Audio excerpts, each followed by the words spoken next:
As a Gen Xer, you're reaching that age where it's time to plan for your financial future. You're also probably at that age where your school days are far behind you. But it's not too late to learn something new. Class is in session. This is the Gen X Wealth Academy podcast with Phil Telpner of Breakout Private Wealth. Welcome to the Breakout Wealth Podcast. I'm Ron Stutz along with Phil Telpner, who's been doing this since 1987. Not the podcast, but he's been in this business since 1987. That's a lot of time and a lot of experience.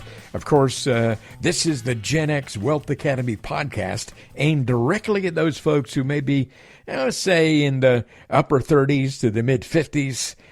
People born between the mid-60s and the mid-80s. Those are primarily the folks that Phil works with, but there are other folks who fall outside the lines.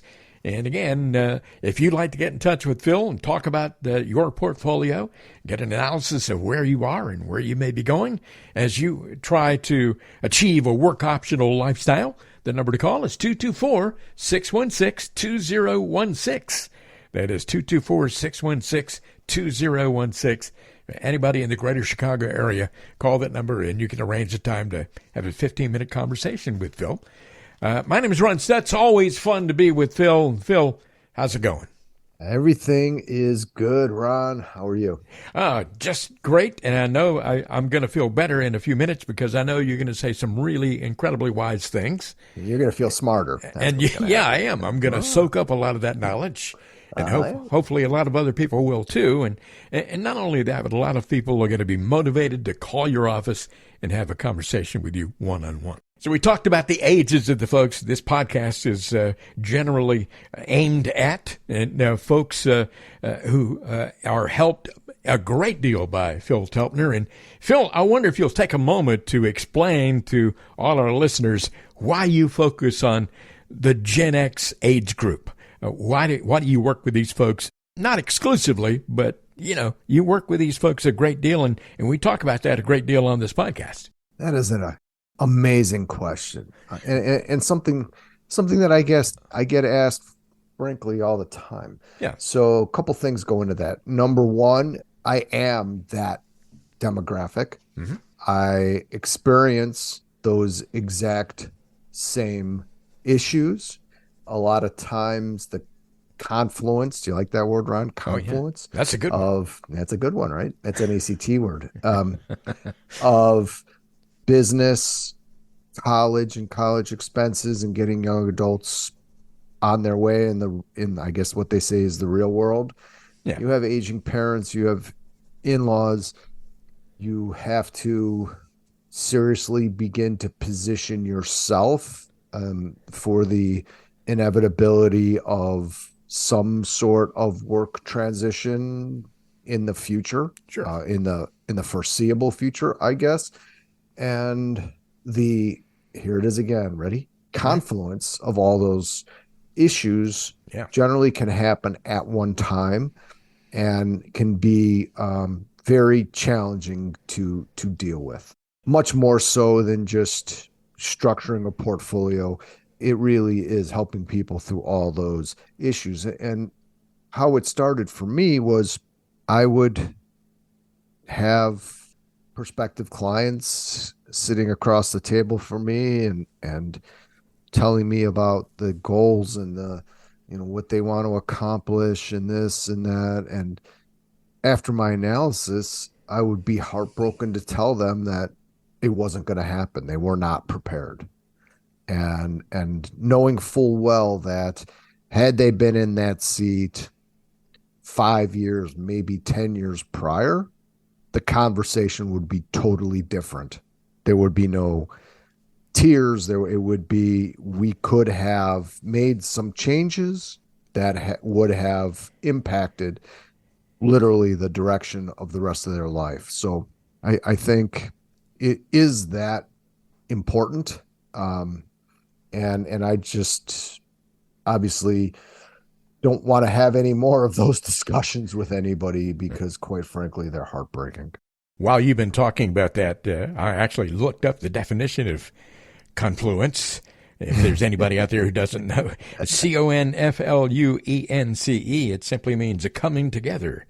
It started, the word was developed, I suppose, by, describing two rivers coming together, but certainly you can imagine that it works with other things coming together, like when you get ready to have a work optional lifestyle, you're going to have a lot of things coming together, and hopefully they will do that in a good way. Well, as I was wondering while you were talking about that, what are some of the worst money habits that you've seen over the years? What kind of impact do these have on somebody's financial life? And what about ignoring your account statements? You have a lot of people who do that. They may get statements and they just throw them away and don't even look at them. I mean, that can get you in a whole lot of trouble, can't it? Yeah. It's interesting. I very rarely see people that have what you consider bad habits. Mm-hmm. I see people, and I think everybody can identify with this at some time, that goes through some sort of a challenge. The interesting thing about my generation is that our career arc is not linear, meaning you don't get a job at 25, retire at 65, and make it to like a corner office in your 50s or whatever, right? Mm-hmm. There's stops and starts, new jobs, new professions, multiple professions. And there's some crazy statistics on that. And so I almost never see somebody that's had a linear type of career path. Yeah. So throwing statements away and not looking at them. Okay. I think I'm pretty sure that I have some clients that don't look at their statements. I think that's great. It's akin to maybe waiting for the water to boil on the stove or something. If you're, let me ask you a question. You Yep. ready for a question? Oh, I hope so. Can you predict the future? Oh, heck no. I don't even know what's going to happen to me in the next 20 minutes, much less 10 years down the road. Exactly. So, what in investing, what happens today, this week, this month, next month, whatever, Mm-hmm. is random. Okay. We invest in the best companies in the world, proven to grow their profits, whatever, keep costs down. And over time, earnings grow, stock prices appreciate over and above the rate of inflation, but that takes time, right? Yeah. And scoreboard watching or comparing your portfolio to the S&P and wondering why the S&P is up 9% and you're up 6 is really counterproductive to growing your wealth, which is really all that matters. Mm-hmm. So then again, if you're throwing out your statements because your portfolio is a combination of stock tips and newsletter items and Jim Cramer tips or whatever nonsense, then I guess I don't blame you, because I wouldn't want to face that reality either. Yeah. But you need to do something about it. Yeah, a lot of people procrastinate making decisions that need to be made and just kick the can down the road.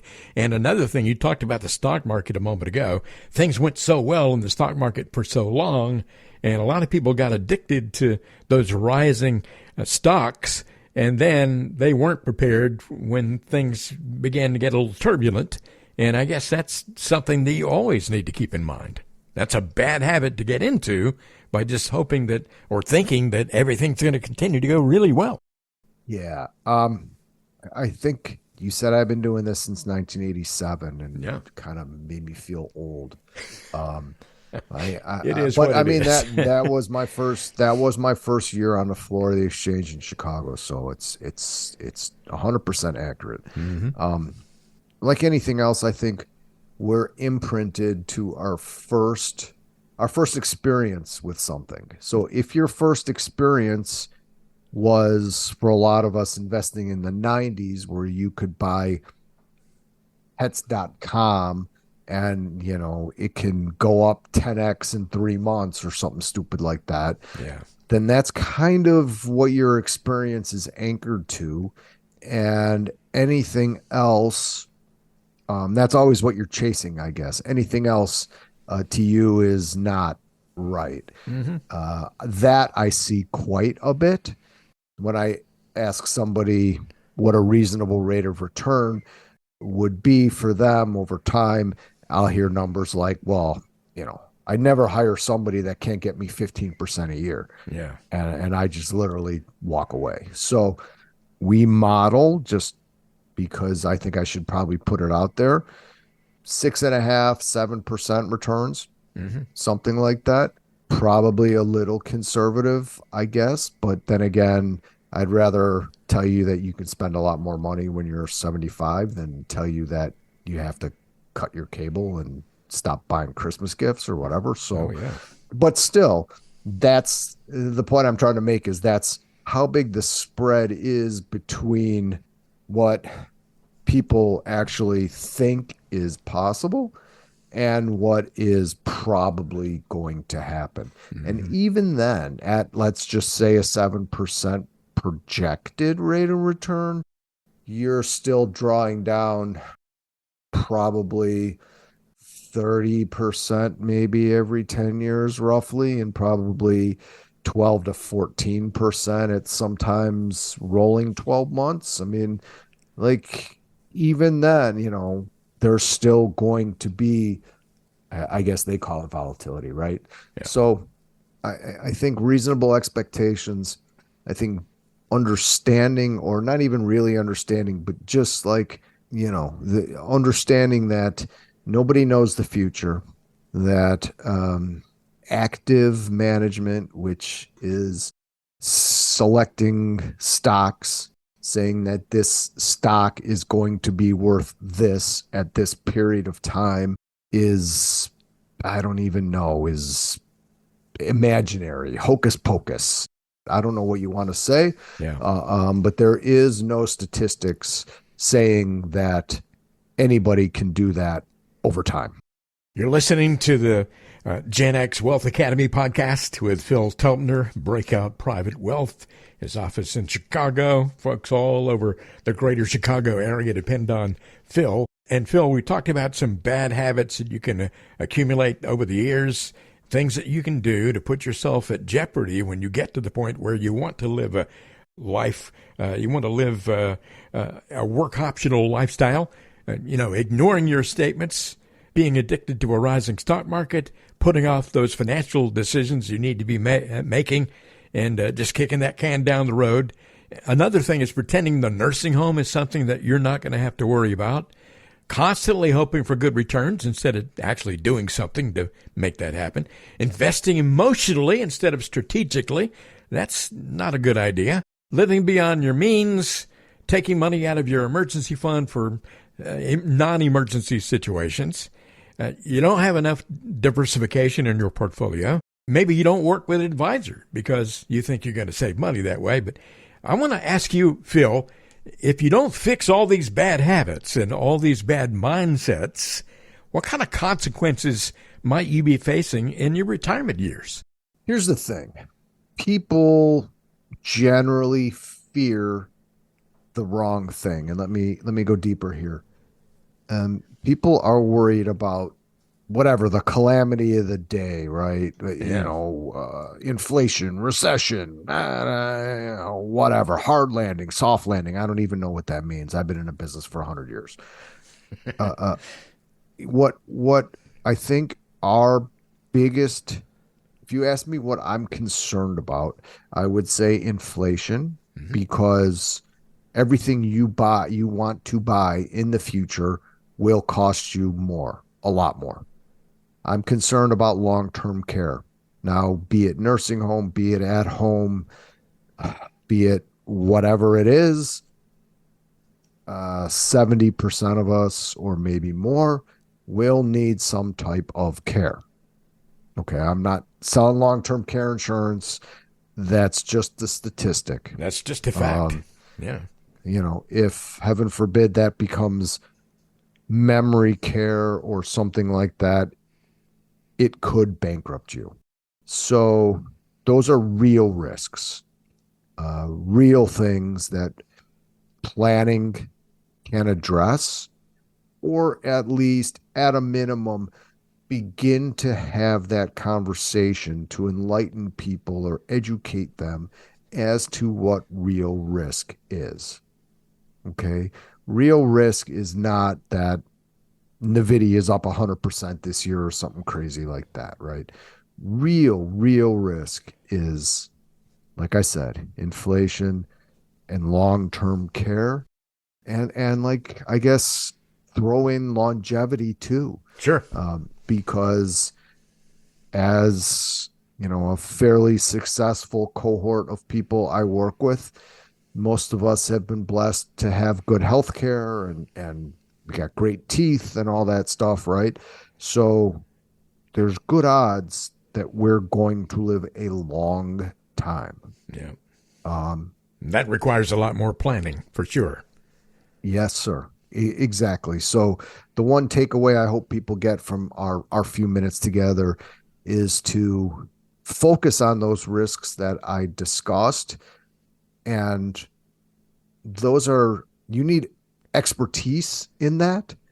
You can't just Google it or robo-advisor or something like that. Yeah. Those are adult conversations, and to not address those risks is much more important than whether you're 80% stocks and 20% bonds, or 70% stocks and 30% bonds or something. Those are the things that are going to get you. So anyway, well, the bottom line was that helpful? Yeah, very helpful. And the bottom line is people are just living longer these days, and it takes a lot more strategy and planning in order to be set financially for life. And, people are living so much longer, which requires a lot more money in the future. So if you want to get prepared for all of these things that we've talked about here today, then call Phil Telpner, have a conversation with him, 224-616-2016. That is 224-616-2016. You can have a 15 or 20-minute conversation, and you can talk on the phone or virtually, and then you can decide if you want to work together. It's totally up to you. It's optional. There's no obligation here. So why would you not check it out? If you want to achieve a work optional lifestyle at some point in your life, then you have done the right thing by listening to the Gen X Wealth Academy podcast. But do the next step. That is calling that number, 224-616-2016, for Breakout Private Wealth, the one and only, often imitated but never duplicated, Phil Telpner. Hey, man, it's been fun talking to you today, and I feel as if you've reached a lot of people with the information on this podcast. Yeah, thank you, number one, and I sincerely hope so. This industry sometimes, most of the time, can lead people to focus on things that may be important to their bottom line, but not important to the long-term success of the client. Now, I'm running a business. I'm not running a charity. Yeah. But if you're looking for an advisor that is dedicated to your long-term success, finding somebody, whether it's me or somebody else, that can help you in each one of those areas, I think is vital. Oh, absolutely. Thank you so much, Phil. And we'll talk to you next time. By the way, you can go to breakoutprivatewealth.com. You want to find out more about Phil. Phil, have a great time. I'll look forward to talking to you again soon. Always enjoy it. Thanks, Ron. This has been the Gen X Wealth Academy podcast with Phil Telpner. Breakout Private Wealth, LLC, is a registered investment advisor located in Glenview, Illinois. Today's content is for informational purposes only and does not constitute tax, investment, or legal advice. Please consult with a qualified professional before taking any action.